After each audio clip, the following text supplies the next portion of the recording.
चलिए गाइस शुरू करते हैं आपके लिए चैप्टर नंबर 22। यहाँ से आपकी सेमेस्टर 4 की मैक्रो इकोनॉमिक्स मेरा बच्चा चालू होगा। स्टार्टिंग चैप्टर है तो मैं स्टार्ट से ही करूंगा, बीच में से तो मैं नहीं कराऊंगा आपको। दो आगे के चैप्टर्स काफी इंटरेस्टिंग है बट मैं स्टार्टिंग से ही कराता हूँ सिलेबस सारा। तो थ्योरी चैप्टर है, थोड़ा बोरिंग है तो मुझे पहले ही मैं माफी लूंगा आपसे। I try and make it as interesting as possible but at the end of the day it's a theory topic. आइए शुरू करते हैं बच्चा। So expectations and policy. मेरे बच्चों, हमें इसको समझने के लिए सबसे पहले पॉलिसी समझना होगा क्या होता है। राजेश, सिंस मैक्रो इकोनॉमिक्स की आपकी क्लास चल रही है, मैक्रो इकोनॉमिक्स में दो टाइप की पॉलिसीज होती हैं, fiscal policy and monetary policy. When we talk about a fiscal policy, well fiscal policy is the policy pursued by the government which involves its expenditure and taxation. Some people might argue, जो छोटे level पर, छोटे से मेरा मतलब elementary level पर पढ़ाते हैं, तो वो कहते हैं ना कि मतलब लिटिल नॉलेज इज ब्लिस वाला हिस्सा, तो वो जबरदस्ती ज्ञान देंगे जी पब्लिक डेट भी इसके अंदर इंक्लूड होता है जी। अरे सर, पब्लिक डेट आप आगे डेट मोनेटाइजेशन एक टॉपिक सिखाऊंगा, तब मैं आपको समझाऊंगा कि क्यों मैं फिस्कल पॉलिसी में उसको पार्ट नहीं मान रहा। सो गवर्नमेंट एक्सपेंडिचर और टैक्सेशन, यही मेन फिस्कल पॉलिसी के पार्ट्स आप लें। अगली पॉलिसी है मॉनेटरी पॉलिसी मेरा बच्चा। तो बच्चे को पता ही है, monetary policy is the policy pursued by the central bank of a country. यहाँ पर आपको थोड़ा मैं ज्ञानवर्धन करना चाहूंगा बिकॉज यहाँ पर मुझे लगता है आपको कुछ चीजों की नॉलेज नहीं है, which I should give you because आप इकोनॉमिक्स ऑनर्स की पढ़ाई कर रहे हैं, तो you should be looked apart basically. आइए समझाते हैं। देखिए, आप जब ये रीडिंग पढ़ेंगे तो वो सेंट्रल बैंक को बार बार बोलेगा फेड फेड फेड। तो बच्चा कहता है ये क्या ज्ञान दे रहे हो, अब मुझे पता है आप क्या बोलने वाले हो। अच्छा बताओ क्या बोलने वाला हो। अरे यही कि फेड मतलब फेडरल रिजर्व, और ये यूएसए का सेंट्रल बैंक है, और क्योंकि हम यूएसए की रीडिंग्स पढ़ रहे हैं इसलिए फेड लिख रहा है। बहुत ही बढ़िया, क्लैप फॉर यू, बहुत ही अच्छी बात है, ये नॉलेज तो तेरी सही है। पर जो दूसरी नॉलेज है शायद वो तेरे पास नहीं है मेरा बच्चा, और अगर है तो आई एम ग्लैड कि तुझे पता है। देख बेटा, बचपन से तेरे को ये सिखाया गया है कि सेंट्रल बैंक एक होता है, रिजर्व बैंक एक होता है। हाँ हाँ सर, हमारे देश का आरबीआई। गुड। बेटा, यूएसए हैज 12 सेंट्रल बैंक्स। क्या कह रहे हो सर? तो भाई सर्च कर ले, आजकल तो टेक्नोलॉजी का जमाना है, कौन किसको बेवकूफ बना सकता है मेरे भाई। तो जब चीज पढ़ो ना, तो कंसेप्ट भी पढ़ो और प्रैक्टिकलिटी भी पढ़ो। समझ गए बात? सेंट्रल बैंक 12, रिजर्व बैंक 12, किसके? यूएसए के। ऐसे भी कई देश हैं जिनके सेंट्रल बैंक है ही नहीं भाई।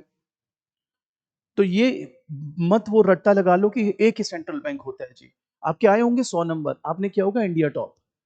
ठीक है, लेकिन सर इंडिया टॉप करना या 100 नंबर लाना इज नॉट द क्राइटेरिया कि आपको समझ पूरी है। Please don't take my words otherwise, because मेरे को यह है कि अगर आपसे कोई सवाल पूछे दुनिया में से कहीं पर भी, तो आपके मुंह पे एक स्माइल आनी चाहिए, एरोगेंस वाली नहीं, कॉन्फिडेंस वाली, कि हाँ यार ऐसे होता है। और उसके बाद अगर कोई आपका ज्ञान वर्धन कर दे, इवन बेटर। आइए आगे चलते हैं।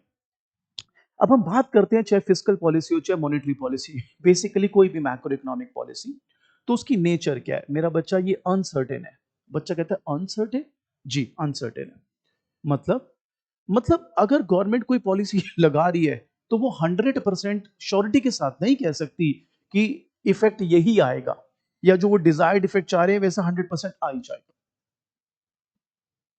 सर ये समझ नहीं आई बात। हाँ तो मैं बैठा हूं ना आपको समझाने के लिए। तो मैंने बोला कि ये जो पॉलिसीज है ना, ये अनसर्टेन है। Uncertain in what sense? It may और मे नॉट वर्क।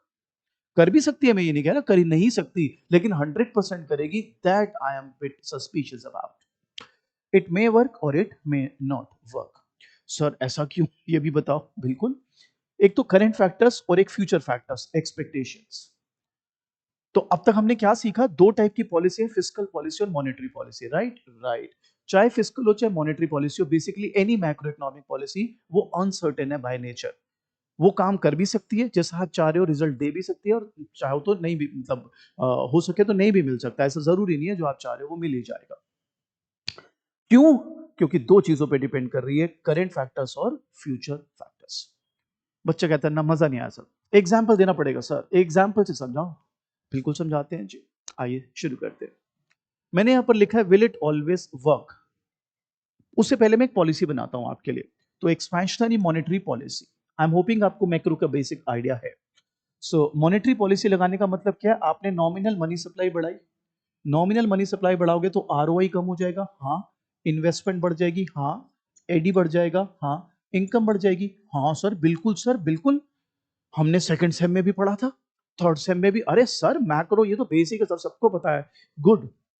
आपने क्या पढ़ा था कि अगर एक्सपेंशनरी मॉनेटरी पॉलिसी लगाएंगे, मनी सप्लाई बढ़ाएंगे, आरओआई गिरेगा, इन्वेस्टमेंट बढ़ेगा, एडी बढ़ेगा, इनकम बढ़ेगा। गुड। हाँ सर, परफेक्टली फाइन सर। मैंने तो आईएसएलएम से प्रूफ भी किया था सर। मैंने तो एडीएस से भी प्रूफ किया था कि शॉर्ट रन में इनकम बढ़ जाती है सर। गुड।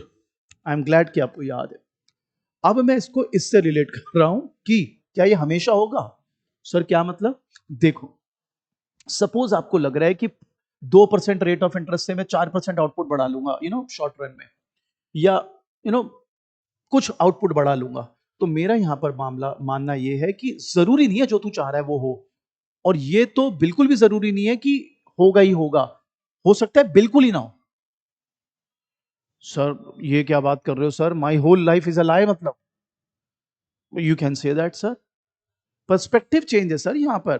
पर्सपेक्टिव क्या वो समझते हैं, राइट? देखिए, मेरा बच्चा, हो सकता है करेंटली स्लो डाउन चल रहा हो इकोनॉमी में, मतलब यह है कि मैं प्रोड्यूसर हूं, मुझे रेट ऑफ इंटरेस्ट कम मिल रहा है, मुझे लालच दिया जा रहा है कि आप बोरो करो, इन्वेस्ट करो, माल बनाओ, एडी बढ़ेगी एंड ऑल। भाई स्लो डाउन है, मेरा माल बिकेगा ही नहीं, मैं तो नहीं लेता। आरओआई कम हो रहा है सर, अरे मैं नहीं लेता। क्या बात कर रहे हो? आरओआई कम होगा, आप लोगे नहीं? नहीं। अच्छा एक बात बताओ, आपका फेवरेट गाजर का हलवा है? हाँ है। खाओगे? हाँ, नॉर्मल सर्कमस्टांसेस में खाऊंगा। अच्छा, अब अगर आपका पेट ही खराब है तो? सर स्वाद के लिए? अरे पेट खराब है भाई, स्वाद फिर सारा निकल जाएगा। हाँ बात तो सही कह रहे हो आप। तो बस यहीं पर बात खत्म हो जाती है। भाई मनी सप्लाई बढ़ेगा, आरओआई कम होगा, इन्वेस्टमेंट बढ़ेगा, एडी बढ़ेगा, इनकम बढ़ेगा। जस्ट इमेजिन नॉर्मल सर्कमस्टांसेस में तेरे घर वाले तेरे को गाजर का हलवा ऑफर करते, तू भाई साहब उनको धन्यवाद करते करते थक जाता, और वो बड़े खुश होते कि हाँ मेरा बच्चा बड़ा हैप्पी, देखो जी गाजर का हलवा खा के कितना खुश हो जाता है। आइडियल पिक्चर है ना, रोजी पिक्चर। बट देन अगर तेरा पेट ही खराब है मेरे भाई, तो फिर ये रोजी picture may not be true. बात तो सही है सर। समझ आ गया? आ गया। अब फ्यूचर एक्सपेक्टेशंस, हो सकता है कोई स्लो डाउन नहीं है अभी फिलहाल, करेंटली कुछ नहीं, लेकिन फ्यूचर एक्सपेक्टेशंस नेगेटिव है। सर कैसे? लोगों को लग रहा है भाई, गॉड फॉरबिडन, मैं मतलब होना ऐसा कि कोविड-19 जैसी सिचुएशन दोबारा आ रही है। क्या लग रहा है उनको? कि कोविड-19 जैसी सिचुएशन दोबारा आ रही है। तो अब आप बताओ, अगर ब्याज कम भी हो जाए और आपको पता है आगे लॉकडाउन हो जाएगा, तो आपका माल नहीं बिक सकता। सपोज लग्जरी गुड वगैरह है, कुछ भी ऐसा गुड जो आपको पता नहीं बिकेगा ड्यूरिंग कोविड, तो उस केस में भी बेटा इट मे नॉट वर्क। सो यहां तक हमने क्या सीखा? दो टाइप की पॉलिसीज हैं, दोनों ही अनसर्टेन है, बिकॉज करंट और फ्यूचर फैक्टर्स उसको इन्फ्लुएंस कर सकते हैं। फिर हमने एग्जाम्पल लिया एक्सपेंशनरी मॉनेटरी पॉलिसी का, और हमने प्रूव किया कि करंट और फ्यूचर फैक्टर्स की वजह से जो आप चाह रहे हैं, जो एक आइडियल आउटकम आप चाह रहे हैं, that may not turn out to be true. तो अब आगे बढ़ते हैं। अब चलते हैं डिस्कशन ऑफ गेम्स। तो कहते हैं until 30 years ago macro policy making was like machine को जैसे डील करते हैं, इसको इकोनॉमिक्स में बोलते हैं ऑप्टिमल कंट्रोल मेथड। 30 साल पहले तक ही लोग पता है कैसे मैक्रो पॉलिसी बनाते थे? मशीन की तरह। सर कहना क्या चाहते हो, समझाओ ना। समझाता हूं। सपोज आप गाड़ी चला रहे हो, आपने देखा यार ये इस तरफ भाग रही है गाड़ी, थोड़ा मतलब बैलेंस नहीं है, तो आप क्या करोगे? सर मैं व्हील अलाइनमेंट करवा लूंगा। गुड। अब गाड़ी चला रहे थे, सपोज आपको लगा यार थोड़ी ब्रेक की कम लग रही है, क्या करोगे? सर मैं ब्रेक शू चेंज करवा लूंगा। बढ़िया। सपोज आपके घर में वो सिलाई मशीन है, वो चू चू कर रही है, बड़ी आवाज कर रही है, क्या करोगे? सर मैं तेल डाल दूंगा उस पर। बस। जैसे मशीनों को डील करते हैं ना मेरे भाई, कि ये होगा अच्छा ये कर लो, ये होगा अच्छा ये कर लो, वैसे बनाई जाती थी मैक्रो इकोनॉमिक पॉलिसीज। सर ये क्या बात हुई? अरे बताता हूं ना भाई। गवर्नमेंट के पास गए हम, हमने कहा ऐसा है कि डिमांड बढ़ानी है, क्या करें? कह रहे डिमांड बढ़ानी है, क्या दिक्कत है? टैक्स कम कर दो। मैंने कहा टैक्स कम कर दो, उससे क्या होगा? अरे यार टैक्स कम होगा, डिस्पोजेबल इनकम बढ़ेगी, कंजम्पशन बढ़ेगी, डिमांड बढ़ गई। मैंने कहा भाई साहब चरण कहाँ हैं आपके? पैर छुए। मैंने कहा यार ये देखो ऐसे थोड़ा ना, मतलब सरकार ऐसे थोड़ा ना चलती है, दिमाग वाले लोग चाहिए। ऐसे बनाते थे। अब आप कहोगे तो उसमें हर्ज क्या है? हर्ज क्या है? भाई एक बात बता, डिमांड बढ़ेगी तो प्राइस नहीं बढ़ जाएंगे? प्राइस बढ़ेगा तो फिर डिमांड नीचे आ जाएगी। ओ ये तो हमने सोचा ही नहीं। हाँ, तो 30 साल पहले तक कोई सोच ही नहीं रहा था। तो आपकी जो पॉलिसी मेकिंग थी, it was like dealing with a machine. तो सर अब क्या हो गया ऐसा चेंज? आपकी किताब कुछ नहीं बताएगी क्या चेंज हो गया। आपकी किताब सिर्फ डिस्क्राइब करेगी। Explanation zero, no explanation whatsoever. So आप ही बताओ सर। देखो मैं ये नहीं कह रहा मेरा जो सोचने का तरीका है वो बेस्ट रहेगा इस पे, या मैं जो एनालिसिस कर रहा हूं आपके लिए वो बेस्ट है कि भाई यही रीजन है इसकी वजह से आज चेंज हो गया मामला। बट मेरे को जो लगता है, हालांकि डिबेटेबल है ये, क्योंकि बहुत सारे लिटरेचर अवेलेबल होते हैं इस पर। उसके लिए आप इंटरनेशनल इकोनॉमिक्स और वेलफेयर इकोनॉमिक्स का एक कॉकटेल बना के पढ़ते हैं तो थोड़ा सा समझ आता है। मेरे हिसाब से क्यों अभी एकदम चेंज हो गया है सिनेरियो, वो मेरे हिसाब से अगेन मैं बोल रहा हूँ, वो ये है कि बेटा 30 साल पहले तक ना इतना इतना ट्रेड नहीं था देशों के बीच में। बहुत सारी बंदिशें थी और इंटरनेट नहीं था बेसिकली वो इंटरनेट आया, ग्लोबलाइजेशन थोड़ा एक्सट्रीम हुआ, आज ग्लोबल विलेज है दुनिया।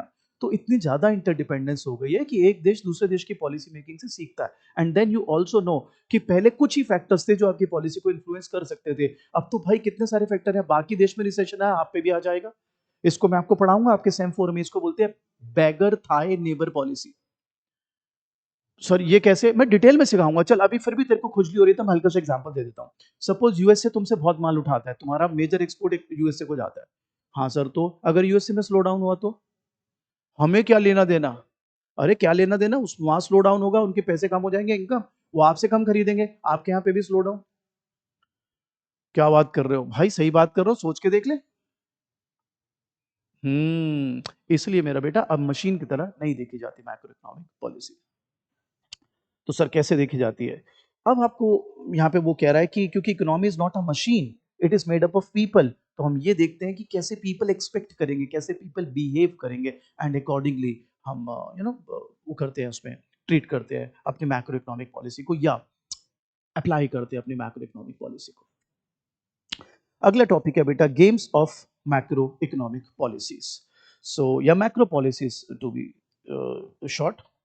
तो यहाँ पर बेसिकली वो ये कह रहा है कि अब ना macro economic policy is treated like a game. यहाँ पे गेम का मतलब एंटरटेनमेंट नहीं है कि तो लूडो चेस खेल रहा है या PS5 खेल रहा है, वो गेम नहीं है मेरे भाई। गेम थ्योरी 5वें सेमेस्टर में माइक्रो में पढ़ाया भी जाएगा आपको। अगर मुझे मौका मिला तो मैं आपकी बहुत हेल्प करूंगा उसमें, क्योंकि बहुत इंटरेस्टिंग है वो। खैर वापिस आ जाते हैं टॉपिक पर। तो गेम क्या है? गेम है between economy and policy maker. Policy maker को पता होना चाहिए इकोनॉमी कैसे बिहेव करेगी, कैसे रिएक्ट करेगी, एंड देन उसको वैसे पॉलिसी बनानी होगी। सो अब तक हमने क्या देखा मेरा बच्चा? दो टाइप की पॉलिसी, फिस्कल एंड मॉनेटरी। कोई भी पॉलिसी हो अनसर्टेन है, मे और may not work due to current and future expectations. फिर हमने एक्सपेंशनरी मॉनेटरी पॉलिसी से एग्जांपल से सीखा कि क्यों हम श्योर नहीं हो सकते 100% कि जो हमने एक आइडियल पिक्चर बना रखी है एक पॉलिसी मेकिंग की, वो हमेशा होल्ड करेगी।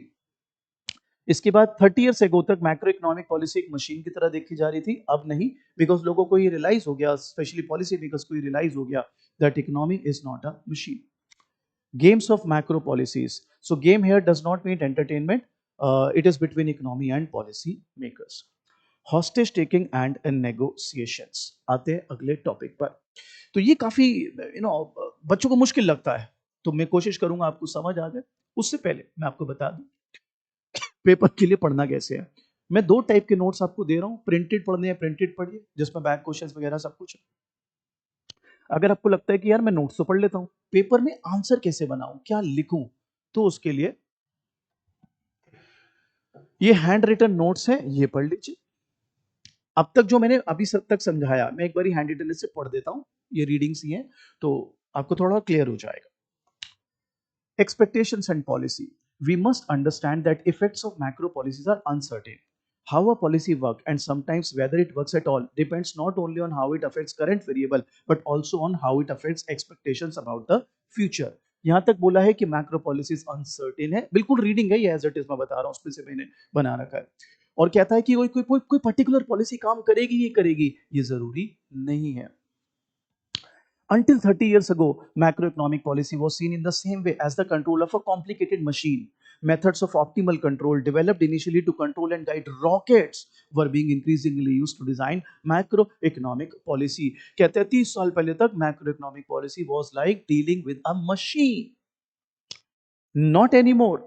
Unlike a machine, the economy is composed of people and firms who try to anticipate what policymakers will do both in present as well as in future. Hence, macroeconomic policy must be thought of as a game between policymaker and the economy. So this brings us to the topic called game theory. तो यहीं तक हमने अभी आपको सारा सिखाया मेरा बच्चा। तो इसके बाद टॉपिक शुरू हो जाता है हॉस्टेज टेकिंग एंड नेगोशिएशन। पहले सिखा देता हूं फिर पढ़ लेंगे बेटा। चलिए, तो हॉस्टेज टेकिंग एंड नेगोशिएशन आपको एक एग्जांपल से सिखाता हूं बेटा। आई होप वो एग्जांपल आपको हेल्प कर जाए। ठीक है, फिर जो आपकी रीडिंग लिखती है वो सिखाते हैं आपको। करें शुरू। ये एग्जांपल है हमारी गर्ल्स स्टूडेंट्स के लिए। बॉयज सोच रहे हैं यार क्या यार हमारे साथ यहां पर भी डिस्क्रिमिनेशन। हाँ भाई, आपके साथ यहां पर भी डिस्क्रिमिनेशन। आदत डाल लीजिए सर। चलिए गर्ल्स का एग्जांपल देते हैं। सपोज एक बच्ची वो अपने फादर से कहती है कि मेरे को ना मेरे फ्रेंड का बर्थडे है तो पार्टी में जाना है। अब उसके फादर बड़े चालाक है। उसके फादर ने पहले से हवा बना रखी है पूरी, मुझे कोई भी बच्चा 8 बजे के बाद घर से बाहर नहीं चाहिए। पहले से हवा बना रखी है। तो वो बच्ची डरी हुई है कि अरे यार इनको बोलूंगी तो कोई फायदा तो कुछ है नहीं, ये डांट के भगा देंगे। मैं बोलूंगी कि मैं तो 1-2 बज जाएंगे मुझे पार्टी करते हुए रात को, फिर मैं वापस आऊंगी। इन्होंने तो पहले ही हवा बना रखी है पूरी घर पे, 8 बजे के बाद कोई भी बच्चा बाहर निकला तो फिर मेरे से बुरा कोई नहीं होगा। यानी उन्होंने एक पॉलिसी सेट कर रखी है that he will not negotiate when it comes to certain things. यहां पर that thing is you going out for a party. अब आप बताइए क्या करेंगे आप? सर क्या करेंगे सर? मैसेज डाल देंगे happy birthday, I couldn't make it, sorry. ये ना करें आप। क्या करें सर फिर? मन है पार्टी में जाने का? ऑब्वियसली सर, मेरे मेरे बेस्ट फ्रेंड की पार्टी है सर, और बाकी कॉलेज के बच्चे भी आएंगे, बड़ा मजा आएगा सर। जाना है? हाँ जाना है सर। तो जाओ फिर पापा के पास बोलो। अरे वो डांट के भगा देते हैं सर। अब मेरी बात समझना, आपके पापा ने एक ही आमर ले रखा है ऊपर जानबूझ के, ताकि आप आओ ही ना। इसे कहते हैं हॉस्टेज टेकिंग जो आप करोगे। इसको मैं अभी मैक्रो इकोनॉमिक पॉलिसी में सिखाऊंगा। उन्होंने पहले से एक आर्मर बना लिया है कि भाई we are not gonna negotiate. आ भी मत जाना पार्टी के पूछने के लिए, चलो चलो। तो आप बताइए इसके फायदे क्या है?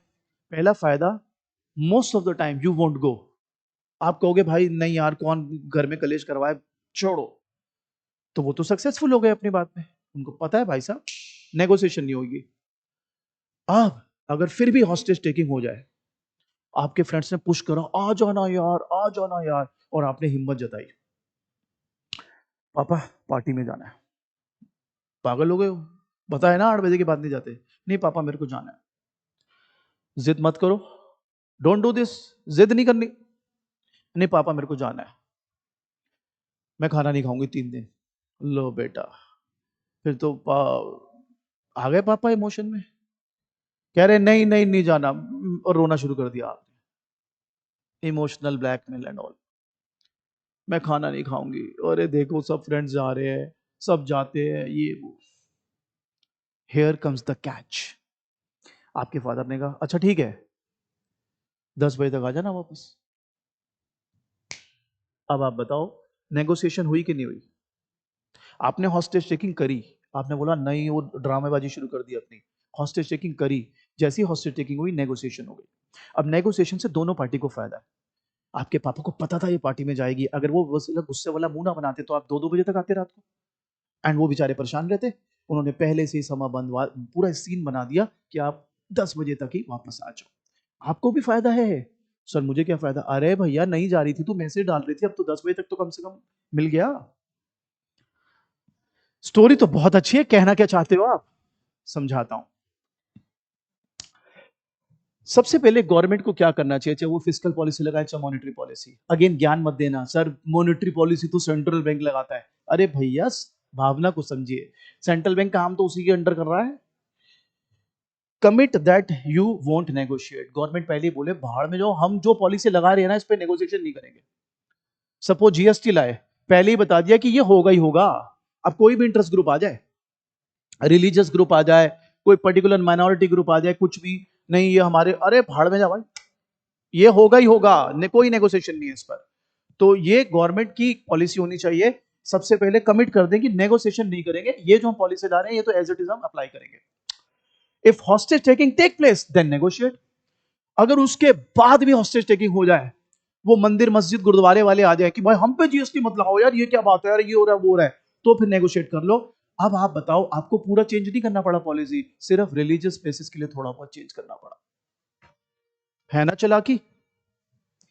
सर ये तो धोखेबाजी है, धोखेबाजी नहीं है भाई। अगर तू सीधा रहेगा ना, सीधे पेड़ सबसे पहले कटते हैं भाई, हर कोई आ जाएगा फिर तो इंटरेस्ट ग्रुप, कोई भी पॉलिसी लाएगा गवर्नमेंट, कोई भी इंटरेस्ट ग्रुप चल के आ जाएगा, नहीं हमें पसंद नहीं है। और इंडिया जैसे देश तो इतना भैया, इतना वास्टली कल्चरली एंड कितना कुछ मिक्स है यहाँ पर, कोई ना कोई चीज किसी ना किसी को तो ऑफेंड करेगी करेगी। So that's how policy makers should be in their mind, commit नहीं कर, मतलब वो नेगोशिएट नहीं करेंगे भाई हम, लेकिन अगर होस्टेज टेकिंग हो जाए देन नेगोशिएट। तो यही हमने लिखा, what is the best policy, commit not to negotiate, but if hostage taking has taken place then negotiate। आपकी रीडिंग क्या कहती है, पढ़े। Most governments have a stated policy that they will not negotiate with hostage takers. The reason for this stated policy is clear, to deter hostage taking by making it unattractive to take hostages। Government कहती है भाई हम तो negotiate करेंगे ही नहीं whatsoever, क्यों, ताकि कोई हॉस्टेज टेकिंग हो ही ना at first place. Suppose despite the stated policy, someone is taken hostage. Now that the hostage taking has taken place, why not negotiate? Whatever compensation the hostage taking demand is likely to be less costly than the alternative। अगर मेरे को all the way पूरी policy scrap करनी पड़ जाती GST वाली, तो वो तो बहुत बड़ा लॉस था। अब क्या करना पड़ा, थोड़ा बहुत चेंज लिया, चलो खुश कर दो सबको आगे। But is it a good policy? Hostage takers' decisions do not depend on the stated policy, but on what they expect will actually happen if they take a hostage. If they know that negotiation will actually take place, they will rightly consider the stated policy as irrelevant and hostage taking will still take place। तो कहता है क्या ये अच्छी policy है? बेटा ये इस बात पे डिपेंड करता है, पॉलिसी क्या है इस पर नहीं, जिसने पॉलिसी बनाई है उसकी नीयत पर। अगर मुझे पता है कि ये बस हवाईबाजी करते हैं या इनका पास्ट एक्सपीरियंस रहा है या पॉलिसी लाके वापस ले जाते हैं, तो हॉस्टेज टेकिंग हमेशा होगी। और अगर सरकार ऐसे है कि ना भाई ये तो कभी वापस करते ही नहीं, तो फिर ऑब्वियसली हॉस्टेज टेकिंग नहीं होगी। यहाँ पर हॉस्टेज टेकिंग का मतलब मेटाफोरिकली है कि जो भी पॉलिसी आई है उसके अगेंस्ट इंटरेस्ट ग्रुप आ गए, अब उनके साथ आपको नेगोशिएशन जो है वो करना है। So what is the best policy? Despite the fact that once hostage taking have taken place, negotiation typically leads to a better outcome. The best policy for the government is to commit not to negotiate. By giving up the option to negotiate, they are likely to prevent hostage taking in the first place। अब इसको वो एक example से सिखाता है, example काफी बड़ा explain किया हुआ है रीडिंग्स में, उसको मैंने दो काफी सिंपल बनाया है, बट स्टिल बड़ा है ये, तो मैं पहले बोर्ड पे सिखा देता हूँ, फिर इसको हम यहाँ से रीड करते हैं। शुरू करते हैं मेरा बच्चा, एग्जाम्पल बहुत ही इंटरेस्टिंग है, आइए समझते हैं। सो ये आपको नजर आएगा फिलिप कर्व, जो आप चैप्टर 8 ऑफ ब्लैंचार्ड सेम 3 में करते थे। हाँ, यहाँ पे टाइम एंडाइसिस नहीं है, जस्ट फॉर द सिंप्लीफिकेशन। अब ये बताओ, इस रिलेशन को देखकर pi is equal to pi e minus alpha u t minus u n, don't you think आपको ये पता है कि अगर u is more than u n तो इन्फ्लेशन कम होगा, if u is less than u n तो इन्फ्लेशन ज्यादा।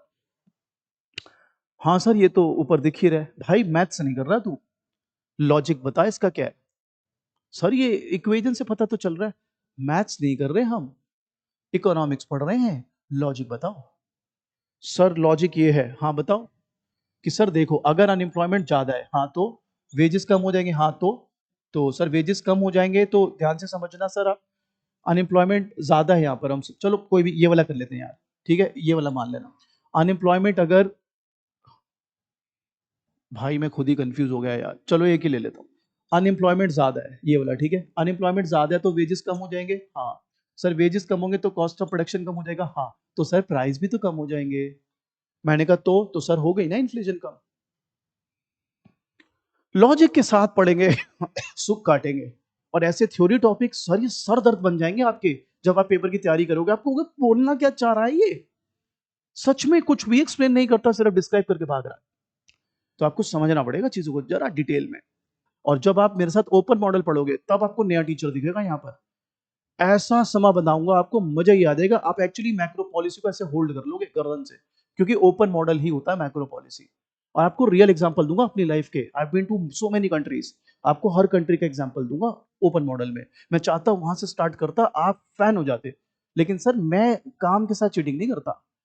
एक बार बताओ ना, अगर स्टार्ट यहां से आपका सिलेबस में बीच में जा रहा हूं, यानी मेरे मन में खोट है ना, मुझे आता नहीं है वाला, या मेरे को लगता है मेरी कमांड नहीं इस पे। हो सकता है मेरी ना हो कमांड, लेकिन मैं डरूं क्यों? मैं तो अपनी तरफ से ईमानदारी से आपको जो चैप्टर वाइज सिलेबस है वो कराऊंगा। ठीक है, मैं हवाबाजी देखो मेरे से नहीं होगी, जहां पे मेरे को लगता है सीख रहा हूं सीख रहा हूं। आइए जी आगे बढ़ते हैं। Suppose the central bank announces that it will follow monetary policy consistent with zero inflation. अब आप बताओ, सेंट्रल बैंक की पॉलिसी आ गई? हाँ आ गई। और हमने क्या बोला है? बेस्ट पॉलिसी क्या है? नेगोशिएट नहीं करना। नेगोशिएट से मतलब उससे चेंज नहीं करना, उससे हटना नहीं, जो आपने बोला है उससे दूर नहीं जाना। हाँ सर, तो बताता हूं भाई, अब ध्यान लगाना बच्चा। अब वो कहता है suppose the central bank announces that it will follow monetary policy consistent with zero inflation. तो अगर जीरो इन्फ्लेशन ही आप मान रहे हो, तो जो भी वेज सेटर्स वगैरह है, सारे लोग जो इकोनॉमी में, they will expect inflation to be zero. I mean the expected inflation to be zero. Yes sir. तो बेटा अब ये एक्सप्रेशन बन गया ये, भाई पाई जीरो हो गया ना, there is no expected inflation any more. Sir ठीक है। So achieving zero inflation with U is equal to you N, obviously फिर ये तो इसके बराबर ही हो जाएगा ना, इन्फ्लेशन भी जीरो ही हो जाएगी obviously. So u is equal to you n is not bad at all. लेकिन अब आएगा लालच। एक कहावत है हिंदी में, एक उर्दू में भी है, चलो दोनों कहावतें बता देता हूं। चौबे जी छब्बे बनने गए और दूबे बन के आ गए। ये क्या मतलब हुआ, अभी सिखाते हैं। उर्दू वाली भी बता दूं? हाँ। तो नमाज तो छुड़वाने गए थे और रोजे गले पड़ गए। सर ये क्या बात है सर, क्या कहना चाह रहे हो आप? समझाता हूं मेरे भाई, समझाता हूं। अब गवर्नमेंट को आ गया लालच, सेंट्रल बैंक को, खुद ही डिविएट कर रहे हैं अपनी पॉलिसी से। इन्होंने दिमाग लगाया, कहते हैं यार अल्फा तो 0.5 है, वही जो हम सेम 3 में भी इसकी वैल्यू मानते थे। इंप्लाइज कि अगर मैं 1% इन्फ्लेशन एक्सपेक्ट कर लूं, आई मीन इसको मैं 1% कर लूं, इसको, ठीक है, ध्यान लगा ना, इसको कितना एक्सपेक्ट कर लूं? 1%। तो government can achieve unemployment 2% less than UN. Sir ये कैसे है, थोड़ा आप एक्सप्लेन करेंगे? बिल्कुल करेंगे जी। देखो मैं आपके लिए लिख देता हूं, pi is equal to pi e minus alpha u t minus u n. हाँ तो, अरे रुक जा मेरे दोस्त, सपोज ये 6 है, ये 8 है, उल्टा कर देता हूं, ये 6 है, ये 8 है। सर कहना क्या चाहते हो? अच्छा 6 क्या बनाया मैंने सर? यूटी मतलब actual unemployment, UN sir natural rate, ठीक है। तो ये इससे कितनी कम है सर? -2, ठीक है। ये कितना है? -0.5। तो ये कितना आया? 1। तो डोंट यू थिंक इन्फ्लेशन कितनी आई? 1। सर कंक्लूजन कंक्लूजन ये है कि गवर्नमेंट को, अब सेंट्रल बैंक को लालच आ गया कि 1% इन्फ्लेशन एक्सेप्ट कर लेते हैं यार, जीरो छोड़ो, थोड़ा थोड़ा 1% से क्या फर्क पड़ता है, इससे अचीव क्या हो जाएगा? अनएम्प्लॉयमेंट नेचुरल रेट से 2% का।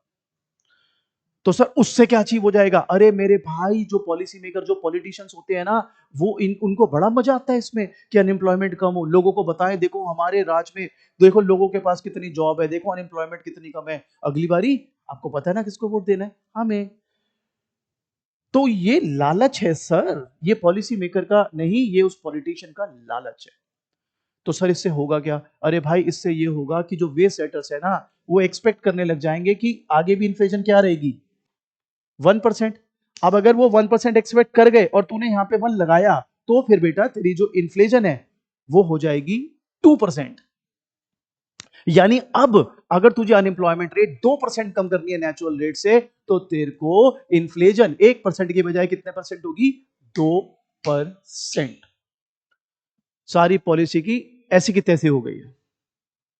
फायदा ही क्या हुआ? 2% इन्फ्लेशन ही आ गया, 2% अनएम्प्लॉयमेंट कम करने पे तो कोई इतना फायदा नहीं है। ये पॉलिसी बहुत अच्छी थी, achieving zero inflation with UT being equal to UN. आइए अब रीडिंग्स पढ़ते हैं. सो ये है आपका inflation and unemployment. Pi is equal to pi minus alpha ut minus un. That's equation 1. Here inflation depends on expected inflation pi e and on the difference between the actual unemployment rate and natural unemployment rate. The coefficient alpha captures the effect of unemployment on inflation given expected inflation. When u is more than un, inflation is lower than expected. When u is less than un, inflation is higher than expected. Suppose the central bank announces that it will follow a monetary policy consistent with zero inflation. On the assumption that people will believe the announcement, PE will be zero. तो हमारी फिर equation हो गई ये वाली, pi is equal to minus alpha ut minus un. If the central bank will follow through with this announced policy and choose an unemployment rate equal to natural rate, then from equation 2, what we have is zero inflation with ut being equal to un. तो कहता है it is not a bad outcome, पर लालच, अभी बताऊंगा, चौबे जी छब्बे बनने गए दूबे बनकर आ गए. काफी हद तक तो आपको समझ आ ही गया है. ज्यादा चालाकी कर रहे थे ना, 1% इन्फ्लेशन अचीव कर लेंगे, क्या जाता है, अनएम्प्लॉयमेंट 2% कम हो जाएगी. अल्टीमेटली क्या हुआ, इन्फ्लेशन भी 2% बढ़ गई. तो चौबे जी छब्बे बनने गए और दूबे बनकर आ गए. Recall that alpha is equal to 0.5. So equation 2 implies that by accepting just 1% inflation, the Fed can achieve an unemployment rate of 2% below the natural rate of unemployment. Suppose the Fed and everyone else in the economy finds the trade-off attractive and decides to decrease the unemployment rate by 2% for 1% inflation. The incentive to deviate from announced policy once the other pair has made his move, once wage setters have set the wage, is called time inconsistency in game theory. In our example, Fed can improve the outcome this period by deviating from its announced policy of zero inflation by accepting some inflation, say 1%. Unfortunately, this is not the end. Seeing that Fed has increased money growth by more than the announced, wage setters are likely to smarten up and begin to expect positive inflation of 1%. क्यों? क्योंकि wage setter को पता लग गया कि यार ये zero inflation बोल के 1% इन्फ्लेशन पे जा रहे हैं, तो वो फ्यूचर में ये एक्सपेक्ट करेगा कि जब जब 0% इन्फ्लेशन बोलेंगे ना, दैट मींस ये 1% के लिए जाएंगे, क्योंकि इनको लालच है 2% अनएम्प्लॉयमेंट कम करने का. और जैसे वो एक्सपेक्ट करेंगे पाई ई बीइंग 1, तो पाई ई जो जीरो चल रहा था इसमें आ गया. अब यहां पर 1 भी है, ये भी 1 है, तो 1 1 क्या हो जाएंगे आपके टोटल 2% की inflation. If the Fed still wants to achieve an unemployment rate 2% below the natural rate, it will now have to accept 2% inflation. However, if it does achieve 2% inflation, wage setters are likely to increase their expectation of inflation further and so on. अब आपने 2% inflation achieve कर ली, अब veg shutter कहेगा अच्छा 0% का बोल के 2% achieve करते हैं इन्फ्लेशन, वो 2% करने लगेगा, तो ये तो फिर स्पाइरल बन गया ना मेरा बच्चा.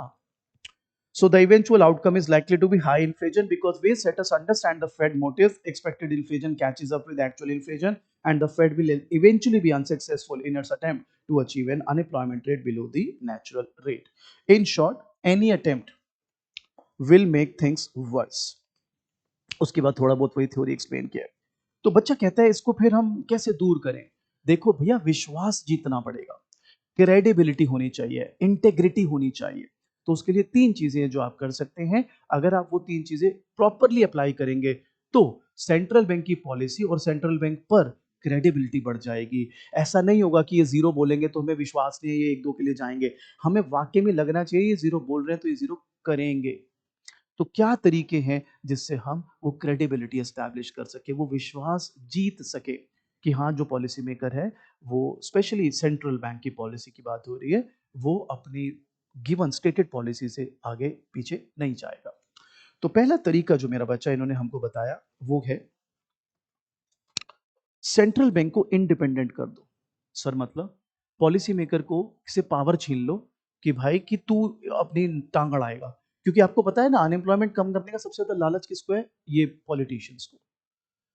कुछ ऐसा सिस्टम कर दो कि ये इनसे दूर हो जाए, इनकी इनकी से ना रहे वहां पर. अगर कर सको तो बहुत बढ़िया, लेकिन आपको पता है रियलिटी में ये बहुत अच्छा तरीका नहीं माना जाएगा, बिकॉज कहीं ना कहीं कंट्रोल तो होल्ड तो रहता ही है ना गवर्नमेंट का और पॉलिटिशियंस का. दूसरा तरीका क्या है, सेंट्रल बैंक को लॉन्ग टर्म व्यू दो. आप खुद देखो, ये तो शॉर्ट टर्म लालच था कि हम 1% इन्फ्लेशन एक्सेप्ट करके 2% एम्प्लॉयमेंट कर लेंगे. ऐसा सेंट्रल बैंक होना चाहिए जो उसको बोलो कि लॉन्ग टर्म व्यू रख, तेरे को हम लॉन्ग टाइम देंगे ऑफिस पे, जो सेंट्रल बैंकर है उसको, तू लॉन्ग व्यू रख मेरा बच्चा, तू भाई छोटा व्यू मत रख. और तीसरा, ऐसा बंदा ढूंढो, ऐसा सेंट्रल बैंकर ढूंढो हु हेट्स इन्फ्लेशन. 1% भी नहीं चाहिए भाई, तो वो करेगा ही नहीं है पॉलिसी। तो 3 तरीके हैं मेरा बच्चा, वो 3 तरीके क्या क्या है मेरे बच्चों? पहला, आप पॉलिटिशियन को उनकी से को कम कर दो कि वो कुछ बोल ना पाए सेंट्रल बैंक को। दूसरा, सेंट्रल बैंकर जो होना चाहिए वो लॉन्ग टर्म व्यू पॉइंट के साथ होना चाहिए। और तीसरा, ऐसा सेंट्रल बैंक रखो जो आपके जो पॉलिसी मेकर्स हैं, जो जो दिमाग लगाते हैं बेसिकली, वो दिमाग ऐसा लगाने हैं कि है मतलब वो क्या बोले, वो हेट करें इन्फ्लेशन को, बोले हमें तो इन्फ्लेशन बिल्कुल भी पसंद नहीं है। सो बेटा मैं आपकी तसल्ली कर देता हूं, ये था आपका चैप्टर नंबर 22, ये खत्म हो चुका मेरा बच्चा। मैं रीडिंग्स भी दिखा देता हूं। ये है आपका टॉपिक एक्सपेक्टेशन एंड पॉलिसी, पूरा खत्म। फिर इसने इन्फ्लेशन और अनएम्प्लॉयमेंट का वो रिलेशन एग्जाम्पल एक्सप्लेन करा। उसके बाद एस्टैब्लिशिंग क्रेडिबिलिटी, और ये चैप्टर खत्म हो गया दोस्त, दिस इज ओवर। तो मेरे नोट्स में बैक क्वेश्चन के आंसर्स मिलेंगे, प्रिंटेड भी मिलेगा। और अगर सिर्फ पेपर की तैयारी करनी है, मेरे हैंड रिटन नोट्स करिए मेरा बच्चा। जब भी क्लासेस ज्वाइन करें, आप हमारी ऑनलाइन क्लास भी ज्वाइन कर सकते हो, ऑफलाइन भी कर सकते हो, रिकॉर्डेड भी। बस ये सोच के ज्वाइन करना कि आपको पढ़ने में आनंद आए, मजा आए, आपको लगे कि मैं रियल लाइफ से रिलेट कर सकता हूं। ये नहीं कि टीचर अपनी बखान कर रहा है, मैं ये और मैं वो, जबकि असल में कुछ भी नहीं। क्योंकि पेड़ पे जितने फल लगे होते हैं ना, वो उतना झुका होता है। आपको समझनी पड़ेगी बात। जो भी इधर उधर की बातें करके टाइम काट रहा है, तो फिर आपको समझ आना चाहिए कि यार इन तिलों में तेल नहीं है। सीधा टॉपिक की बात करो ना भाई, टॉपिक में मजे लो, जो भी एग्जाम्पल्स ले रहे हैं। बाकी आप लोग तो बहुत समझदार हैं। I hope, I am sure आप बढ़िया डिसीजन लेंगे। I hope this video helps.